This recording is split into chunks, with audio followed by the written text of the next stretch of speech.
Hi guys, Mike Reviews It All here. Another MMA video for you today. Usually I do an MMA live at 5. I have some prior commitments today, so I'm just going to post some videos and have them come up at 5.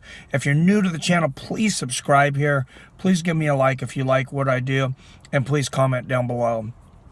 I don't generally do this from my car, but this is, every once in a while, this is the restriction I have because I still have to have a day job. This is not paying the bills yet. Hopefully someday it will. I review a lot of different things on this channel, so if you're not interested in MMA, I do the economy, I do product reviews, funny ratings of Yelp reviews, all kinds of different things. Today we're going to talk about UFC 219 though. And there's 3 fights on that I'm really excited about. You got the return of Carlos, the natural-born killer Condit. He's been off for a little while. He's rested. I've heard his training camp is going great. He's beating people in sparring. They said he looks fresh. He looked, from what I hear out of these from sparring partners and out of the camps, he doesn't show a whole lot of ring rust because he's been doing some real close to full contact sparring. I expect him to come back big against a formidable opponent in Neil Magny. Neil Magny's the real deal. He's got great striking. He's got a submission game. He's got a complete game. And Neil Magny always in for an exciting fight. This is going to be a super exciting fight, no matter who wins. I'm taking Condit. I say Condit by knockout in the 3rd round. I think he takes a little bit time to warm up, and then he's going to start hitting Neil with those body kicks and those head kicks, and the guy's just such an incredible striker, and I'm excited to see him back. Second fight I want to talk about, of course, is Edson Barboza and the return of Khabib Nurmagomedov. Edson Barboza is an extremely fast, violent striker. He's been straight killing guys. The dude is a killer on his feet. Complete leg kicks, elbows. And, his boxing is absolutely incredible. Khabib Nurmagomedov at 155 was, I believe, the top 155-pounder on the planet the last time he fought. When he makes weight, he's missed weight his last 2 times. He's got some new nutritionists in. I've been following this very closely. It looks like it's not going to be a problem this time. He looks very good. He was very close to weight. They said, he was over a week ahead of the progress of last time.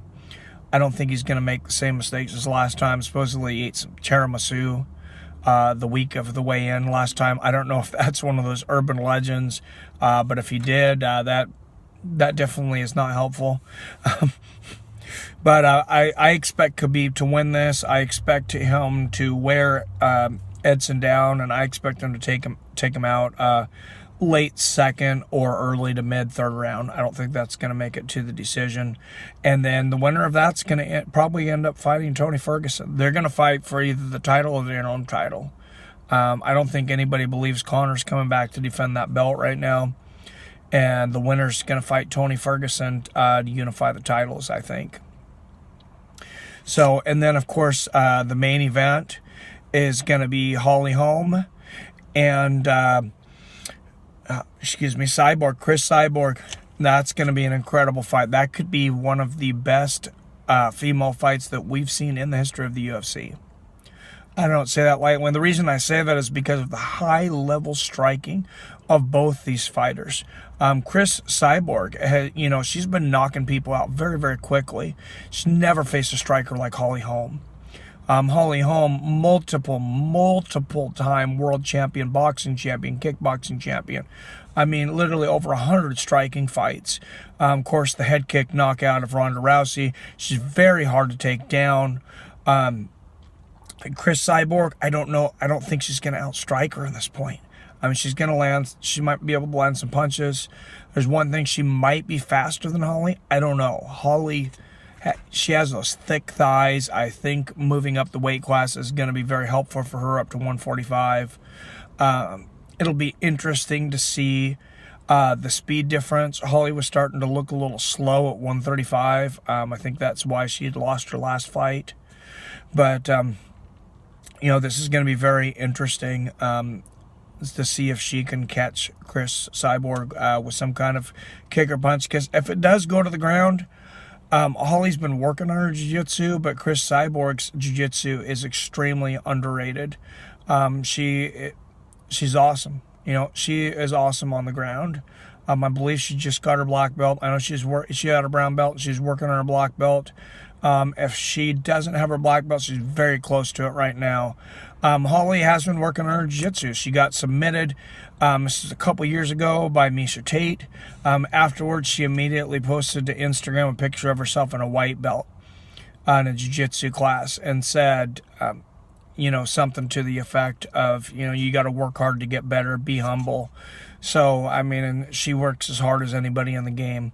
So I have no doubt that her jiu-jitsu skills are going to be much better than they were against Miesha Tate. I'm taking Holly in this. I'm taking Holly. I think Cris Cyborg runs out of gas around the 4th round, and I think Holly takes her out on the feet. Probably set up with some body shots. Those body punches or body kicks, and then to the head. And I think she takes Cyborg out, honestly.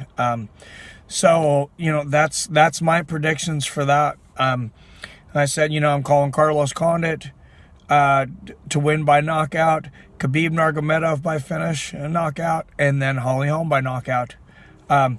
Please join me for the UFC 219 Fight Companion. If you're not familiar with what a Fight Companion is, I will be going live at least by 7, probably earlier, for the pay-per-view, and I just call out the shots, all the major moves. We talk about what's going on in the fight. I'll have a couple beers. We'll go back and forth in the comments. It's a lot of fun. I have a lot of fun doing it. A lot of the people that watch it are telling me that they have a lot of fun watching it with me. So you can follow along if you have the pay-per-view and watch it, and you want to converse with me about what's going on and the rest of the communities there. I guarantee you we'll have a lot of other people in there conversing, and it'll be a lot of fun. If you're not watching the pay-per-view, we're going to give you the up-to-date, minute-by-minute, play-by-play. So I'm very excited about that. I really appreciate it if you tune into that. Like I said before, please give me a subscription and a thumbs up. Give me your comments down below. If you plan on being watching for the UFC 219 Fight Companion, please let me know down below. I appreciate that. You don't have to let me know, though. You can pop in anytime. So thanks for tuning in to another episode, guys. I really hope you have a great week, and I hope to see you Saturday.